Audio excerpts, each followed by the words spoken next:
This is the story of the most famous pilot in history. A pilot known more by his color than by name. This is the story of the Red Baron. Our story begins on May 2nd, 1892 in Breslau, Prussia, today's Poland. Manfred von Richthofen was born into an aristocratic family, a world of uniforms, expectations, and honor. He was raised to be a cavalry officer, not a thinker. He didn't care for books, but he loved riding horses, hunting, and sports. He was a boy who chased thrill and found discipline in the army. At 11, he entered a military academy, and by 19, he was a cavalry officer in the 1st Ulan Regiment. Richthofen was meant to fight with sabers and spurs, like had been done for centuries. But this was the 20th century and the dawn of a new age. Technology changed everything, one of which was the airplane. When the First World War erupted in August of 1914, cavalry quickly became useless in a world of trenches, barbed wire, and machine guns. The cavalry was held back and only used for reconnaissance, and even that became exceptionally rare. Richthofen was frustrated, bored. He longed for a new kind of battle. In 1915, he took a leap of faith, transferring to the Imperial German Air Service, and he became an observer, riding reconnaissance planes.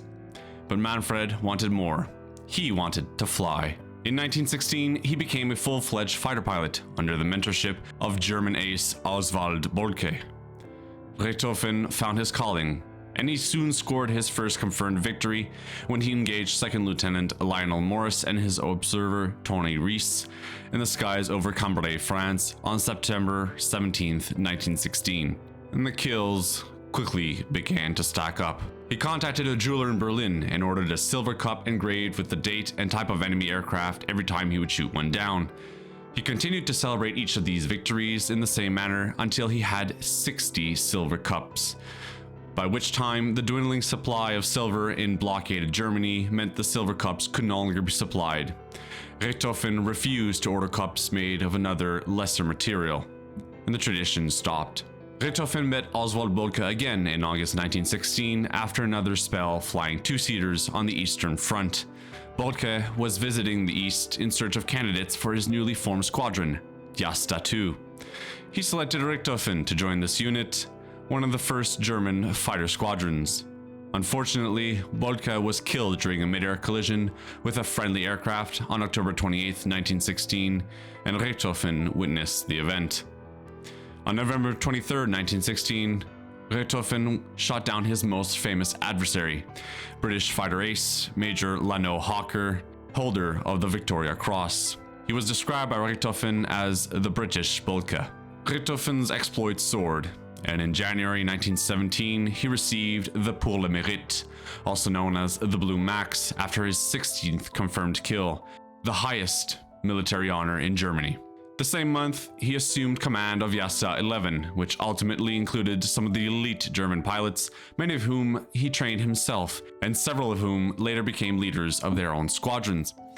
Famously, Richthofen took the flamboyant step of having his albatross painted red when he became a squadron commander. His autobiography states, "For whatever reason, one fine day, I came upon the idea of having my crate painted glaring red. The result was that absolutely everyone could not help but notice my red bird. In fact, my opponents also seemed to not be entirely unaware of it. Thus began the legend of the Red Baron." His squadron, Jasta 11, soon became called the Flying Circus, as all of its members took after their leader and decided to paint their aircraft in bright colors. To his men, he was a leader. To his enemies, a feared foe. And to the public, he was a hero, a celebrity, a legend. The Red Baron soon became unstoppable. Richthofen led his new unit to unparalleled success, peaking during Bloody April of 1917. In that month alone, he shot down 22 British aircraft, including 4 in a single day, raising his official tally to 52. But inside the legend was a man feeling the weight of death. In July 1917, he was shot in the head during combat. He survived, barely, but he was never the same. Doctors warned him to stop flying, but Germany needed its icon. The country was in despair, people back home were in dire straits, and therefore he returned to the skies, dizzy, haunted, and human. He later wrote in his diary, "I am in wretched spirits after every aerial combat. I no longer have the great lust for battle I used to."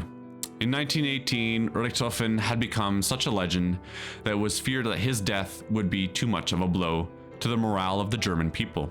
He had 80 confirmed victories to his name, the most by any pilot of the First World War, but Richthofen refused to accept a posting on the ground, later stating that every poor fellow in the trenches must do his duty, and that he would therefore continue to fly in combat.